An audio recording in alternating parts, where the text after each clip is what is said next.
Hello everyone and welcome back to the Brentford Hive for another FPL video. Today we're going to be looking at the ultimate guide to Game Week 30. We're looking at everything you need to know from the best captains to the best wildcard team and much more. So if you are new to the channel, don't forget to smash that like button and subscribe. Without any further ado, let's jump straight into the video. Starting off with the best players to target for Game Week 30 onwards. Starting off in the goalkeeper department, there are three goalkeepers that I think you should be targeting. Matt Sells, David Raya and Jose Sarr. So starting off with Jose Sarr, one of my favourite goalkeepers in the game right now. Only cost 4.3 million. Wolves obviously look a lot better under Vitor Pereira. Fixtures look pretty decent. There could definitely be a few clean sheets in there. He's one that I really like as a goalkeeper option. Obviously, the other two goalkeepers I mentioned are both over 5 million, so the extra 0.8 you save from going from Sells to Sarr, or the extra 1.2 million you save from going from Raya to Sarr is really massive. Obviously could help you fund a lot of other moves in your team, so that is why Jose Sarr is one of my favourite goalkeepers. And as for Raya and Sells, obviously two of the highest clean sheet totals in the league. Pickford, I was also questioned about putting him in here, but just a lack of really good fixtures coming up, makes me questionable. I'm not really a goalkeeper I want to be targeting for those fixtures. Obviously, look, Everton have kept clean sheets against a lot of big teams this season, Arsenal, Chelsea, so there's a likelihood that they could keep clean sheets in those tougher matches. The matches difficulty don't really mean an awful lot in terms of clean sheets, because obviously any team can concede against any team, so that's, something that you have to consider. But at the same time, obviously when you're buying in players, you do want to buy in players that do have better fixtures. So that's why Pickford does miss out. But as for Raya and Sells, both had incredible seasons, two of the best goalkeepers in the league, and obviously the little bit of extra premium you're paying for them, you're paying for a higher percentage of clean sheets. Because obviously Wolves have an okay defence, but Arsenal and Forest have really solid defences, so that's why you're paying that little bit extra. Now moving on to the defence, and the first name on this list for players to target has to be Daniel Munoz. A double game week coming up.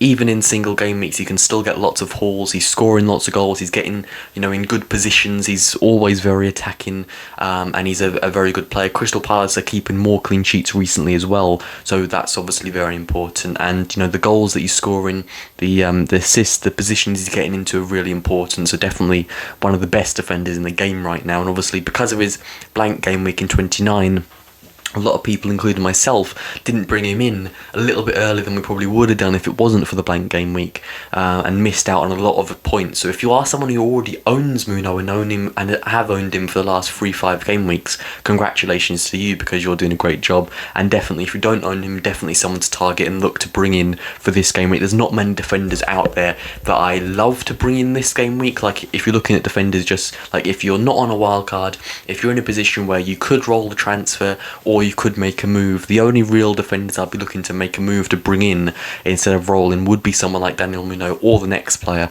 Ryan Ait-Nouri. So Ait-Nouri, similar sort of scenario where to Munoz, where he can be very attacking. He hasn't been getting the goals or assists as of recently. He hasn't had an attacking contribution in a good, I think, 9 game weeks, so it's been a while, unlike Daniel Munoz, but still someone I'd look to target. Decent fixtures, always, involved in the play for Wolves, an important player for them, and definitely someone to consider. More so for last game week, obviously with the blank and Wolves playing Southampton, he was much higher up on people's lists. For this game week, he's a little bit lower. Obviously the players on the screen now, they're not ranked in order of best to worst, they're just all the players I think you should target. So he's not ranked, he's not the second best player to buy this game week, but he is, a player that I still would consider, because I do think he is a good player and I do like Wolves as a team. And with Cunha suspended for another game week, that's why Ait-Nouri moves a little bit higher, whereas from next game week when Cunha's back in the fold, Cunha will probably move a lot lower if he's even still on the players to target list. Then we have well, it gets a little bit harder here because we have Trent Alexander-Arnold and he's injured right now. So obviously you're not going to buy him for this game week, but until we know the severity of the injury, he's not necessarily someone you'd sell straight away if you already own Daniel Munoz. If you don't own Daniel Munoz and you have Trent, obviously it's an easy move because Munoz is probably better than Trent right now anyway. But if you have Munoz already and you also have Trent and you can fill the full 11 without Trent, he's probably someone you maybe want to keep for another couple of game weeks just to find out roughly roughly how long this injury is going to be. He was left out of the England squad, so we know the injury is not amazing, but at the same time, a couple of weeks, for international break, you could work your way back in if the injury's not too bad. So that's something to keep your eye on. Obviously, he's on the players' target list. Don't buy him this game week, but I will also say you don't sell him, and this is just the best defenders to target in general. Moving on to Forest defence, I have two players here from Nottingham Forest, Ola Aina and Nikola Milenkovic, two of the best players in the league this season in their positions. But for Ola Aina, I have Ola Aina in my team. I think I've owned him since game week 6, I want to say. So I've had him for a long time, and I slightly favour him over Milenkovic, but there's very little in it, and ultimately Aina is 0.5 more expensive than Milenkovic, so if you want to go over Milenkovic over Aina, that's perfectly fine. I personally prefer Aina. I always prefer fullbacks over centre-backs, but Milenkovic does have a pretty good attacking contribution as well for Forest, so there's not even that much in it. It's very little. In some areas, particularly from corners, Milenkovic is a much bigger threat than Aina, and from open play, Aina does get forward a little bit. He has scored a couple of really good goals this season, but overall there's very little in it. But I just prefer Aina because obviously I own him in my own team, but if budget is a problem, you can always switch the two around. We have Kirkes from Bournemouth. Bournemouth are a team who this season have been, I guess, the dark horses of the Premier League season. No one expected them to do as well as they did. They've been, obviously, Forest and Bournemouth are the two big dark horses because no one expected them to do as well as they have done. But Bournemouth, especially with the injury problems they have had, to do as well as they're doing is quite incredible. They are definitely one of the teams to target. Their fixture one looks pretty nice, and Milos Kirkes is someone that I'm definitely looking to target. He, attacking wise, he's probably not the most attacking in terms of he's not going to get you that many goals. But as we saw last 2 game weeks ago against Spurs, an incredible assist for Milos Kirkes. So he's definitely someone that will get the odd assist, but he's also there for his defensive capabilities. Bournemouth have just got Ilya Zabani back, fully fit and ready to play again. So their defence is going to only look better now that James Hill is probably going to be moved out to full-back. You're going to get Cook back in the midfield, and the whole team's just going to look a lot better now with Zabani back. So Milos Kirkes will definitely benefit from that. Bournemouth will benefit from that, and definitely a good player to target. And then 2 more players, Aaron Wan-Bissaka, which we'll talk about now, and Mark Cucurella. So Aaron Wan-Bissaka, West Ham have looked a lot better under Graham Potter than they did under Julian Lopetegui. In general, Wan-Bissaka has probably been West Ham's player of the season. I've said a lot this season. Every time I watch West Ham, Wan-Bissaka always looks so good. He's always one of the best players on the pitch for them, and he chips in with the odd assist. He got one against Arsenal not too long ago. Clean sheet wise, West Ham look a lot better, and the fixture one isn't that bad. And then finally, Mark Cucurella, not necessarily someone I would be looking to target usually, but you can't ignore the last 2 matches where 2 clean sheets and 2 goals for Cucurella, back-to-back 15-point hauls, which is incredible. If you're someone who owns him, fair play to you, but you can't really overlook that in that sense. Obviously the matches were Southampton at home, Leicester at home, 2 of the easiest fixtures in the league, and Chelsea now into a bit of a tougher fixture one, but I think Cucurella, is playing a little bit more attacking now, and for Chelsea, he will be involved in goals in the future. If you're someone that wants to target a Chelsea player, or maybe you don't want to go down the Kirkes route because you think Bournemouth are going for a little bit of a rough patch, or you don't want to go down the Wolves route and you want someone a little bit different, I think Cucurella could be a great pick. One to consider, maybe not one to sign, but definitely one to consider. Now moving on to the midfield, of course Mo Salah is on this list. He would be top of it if I were ranking the players. Obviously I'm not ranking them in order of best to buy, but if I were, he would obviously be top. If you don't own him, what are you doing? Get him in your team. I know a lot of people did sell him last week because of his blank game week to bring in Haaland, so if you don't own him because of that, then I guess that's fair enough, but either way, he's still someone you are going to want to get back in the next couple of game weeks, because with no Champions League left, with the Carabao Cup final now gone, Liverpool only have the league to focus on, so Salah is going to be playing every single minute of every single match pretty much, like he usually does, and he's going to be going and trying to set a personal record for the most goals and assists in a season, I'm sure, in the Premier League. I think only one player has ever gotten 20 goals and 20 assists in the same season. That was Thierry Henry. He's definitely going to be aiming to, do even better than that, I'm sure. So he's going to be definitely someone that should be essential for all teams. If you don't own him already, get him back in ASAP. Then we have Justin Kluivert. a similar case of, when Dominic Solanke left Bournemouth in the summer, I think a lot of the questions were, where's the goals going to come from now? Because Solanke, I think, got 17 goals last season. So when you lose a player as important as that to the team, the question is, where are the goals going to come from? Are they going to come from Evan Nilsson? Is Semenyo going to step up? Where are they coming from? Now, obviously, Evan Nilsson, to be fair to him, I think he's got 6 goals this season, I want to say, in the Premier League. But he has obviously struggled with injuries. He missed a good portion of the season due to injuries, so you can't really, put too much of that on him. But the player that has stepped up is Justin Kluivert, and he stepped up massively. And he's been such an important player for Bournemouth this season. Obviously, on penalties, scored a hat-trick of penalties in one game.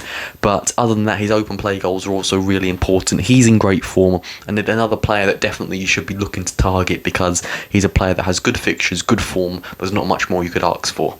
Then moving on to Jared Bowen, another player that I really like the look of this season, especially under Graham Potter. Under Lopetegui it was hit and miss, but under Potter they do look a lot better.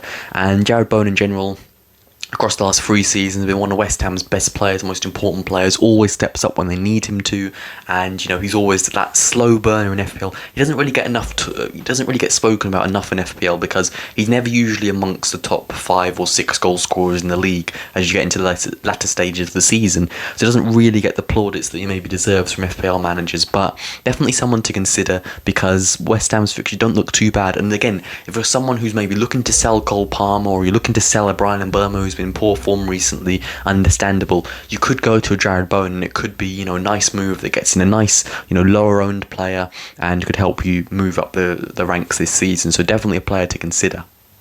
Next up, we have Bruno Fernandes, a player who recently has been in amazing form for Manchester United. He's pretty much single-handedly carrying their attack. Hat-trick in the Europa League last week. A player that is really stepping up and delivering for Manchester United. I owned him for Gameweek 29. I captained him in Gameweek 29. I am recording this before the Gameweek 29 deadline, though. I'm recording it a bit earlier, so I don't know what he's done in that game week. Hopefully he's scored another hat-trick, and my FPL team is looking good, but who knows? I guess you guys watching the video will know. I, of course, do not know. But he's definitely someone to consider. Another player a bit like Jared Bowen that maybe doesn't get the credit he deserves from FPL managers, because he doesn't really get spoken about too much. I think that comes more down to the price point. Like, Jared Bowen is in and around that 7.5 bracket, where it's feasible to have a player of his price in your team. But with Bruno Fernandes, that extra million, where it's just, he's not quite a premium, but he's not quite a mid-price midfielder, so where does he fall into? And it becomes a little bit harder to finance him. And obviously, with Man United sitting 15th, 14th in the league table, they're not the type of team you really want to be targeting players from, so that's another point. But Bruno Fernandes is definitely a good player and definitely one to target. And then moving on, we also have Brian Mbeumo, obviously someone to always consider. He's been incredible this season, 15 goals, 5 assists, 20 goal contributions already. He's really stepped up this season, the absence of Ivan Toney, and really helped for us. The last few weeks he has been very quiet, though. In fact, this year in general he's been really quiet.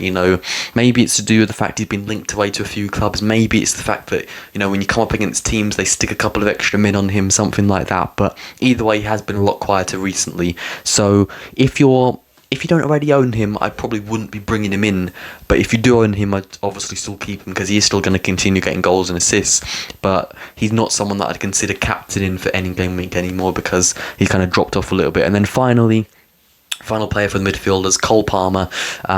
Again, another player that's been really quiet as of recent. I have recently sold him in my FPL team last week for Bruno, and I'm not really considering that heavily to get him back. Obviously, I don't know what happened in Game Week 29. He could have gone out and scored a hat-trick against Arsenal. Who knows? If he did that, then obviously his stocks are going to be a lot higher, but always someone to consider, because he's a player of quality. Just at his price point, when you blank for so many game weeks in a row, it becomes a lot harder to continue backing him. So that's why I've sold him last week. But if it's someone that you still own, you back the faith in him, obviously continue backing it if you think he's going to deliver. Now moving on to the forwards, of course, Erling Haaland is in this list, a player that, because of his price point, probably, doesn't get spoken about too much anymore. At the start of the season, everyone was saying he's essential. He dropped off a bit since then, but he has been in better form as of recent. I believe he's got 3 goals and assists in his last 3 Premier League starts, so that's very important. Obviously, he missed the Liverpool game due to injury, but now that he's back, I think he's a player that you should definitely be considering. We'll look at a wildcard draft a little bit later that has both Salah and Haaland, so I won't talk too much about that just yet. But the other forwards on the list, Chris Wood, Need I say more? I mean, Chris Wood's been exceptional this season. Exactly the same for Alexander Isak. Isak, of course, has a double game week coming up. Definitely someone you're going to want to own. And then a few more forwards we have here. Johan Visser. He scored 5 goals in his last 3 matches, but 3 of them have been ruled out for offside, so he's been really unlucky. But he is someone that knows where the back of the net is. He's going to continue scoring. If you don't own him and you don't have the funds to go to a Haaland and you want to have another third forward, Wisser is probably my favourite third forward in the game right now. And then we also have Evan Nilsson, another player definitely to consider. Been doing pretty good this season when he is obviously available. He's just come back from a long-term injury. He already scored against Spurs. Definitely another player to consider. Definitely competing for that third forward spot with Johan Visser and Erling Haaland. And then finally, Jean-Philippe Mateta. I put a question mark here because we're not entirely sure on his fitness and whether or not he will be available for this game week. If he is available, if we heard more before the deadline, then obviously someone that you would definitely be considering and definitely signing ahead of his double game week 2 in a couple of game weeks' time. If he's not available, I wouldn't buy him, obviously. But if we hear nothing about him that's concrete, obviously don't buy him. But if you own him, then it's a little bit harder because do you sell him ahead of the double game week in a few weeks where you're going to want to have him back, or do you keep him and stick it out? I'd probably keep him and just stick it out, because if you've kept him for the blank game week last game week, there's no real point in selling him for this game week. Now moving on to the best captains for this week, I have selected 4 players. The 2 standout ones would obviously be Salah and Haaland. They're going to be the standouts every week. Both have really good fixtures this week, and obviously Salah's going to be the main pick. Haaland would be the second pick. And then the 2 players that I have as more differential captain picks, Justin Kluivert and Chris Wood. I think all 4 players will do well this game week.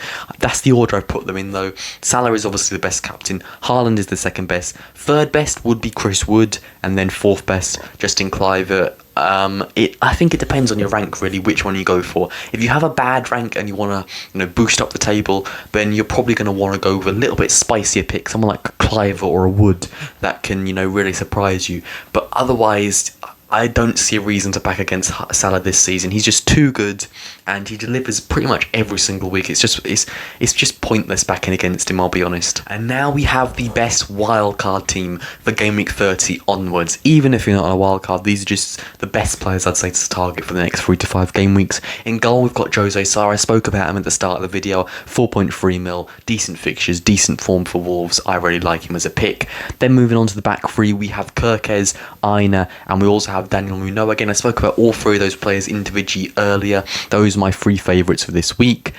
Now moving on to the midfield, we have Mo Salah, Justin Kluivert, Ismaila Sarr and Bryan Mbeumo. So Salah, Kluivert and Mbeumo we've spoken about earlier in the video, but as for Ismaila Sarr, a mistake on my part leaving him out of the players to target section. I apologise for that, but he's someone that I think could do really well. Play Southampton this week, one of the best fixtures in the league, then obviously has that double game week coming up in only a few weeks time. He's someone I'm considering for my own team, and definitely someone you should consider. And then finally, moving on to the front line, we of course have Haaland, Isak and Wood, the 3 best players, well, 2 of the 3 best forwards in the game. And then obviously the 3rd best forward, I think, comes down to personal choice and budget. It's either going to be Haaland, Evan Nilsson or Wisser. I think it entirely depends on your personal choice, but I personally have gone with Haaland, because I think if you can get Haaland, then why would you not want to get Haaland? Final section of the video now, we're going to be moving on to my personal team. So on screen now is what my team looks like. My transfer plans for Game Week 30, I'm seriously considering wildcarding. Seriously, I'm kind of 60-40 right now, maybe even 70-30 in favour of wildcarding, because the wildcard team I just showed you, I really like. I think it's going to do well this week and for the next few weeks, and I also think there's certain players in there like Sarr, like Munoz, who I don't have in my team. There's so many players in that I think I would want in my team that I really like the wildcard. Last few weeks when I've been considering it, the best draft I could come up with didn't really look that appetising, but this week it does. So let me know what you think in the comments below. Also, a longer video this week, let me know what you think about that. If you want to see the longer videos, the short videos, I wanted to try something a little bit different. Thank you as always for watching. If you enjoyed this video, don't forget to smash the like button and subscribe, and until next time, Hive out.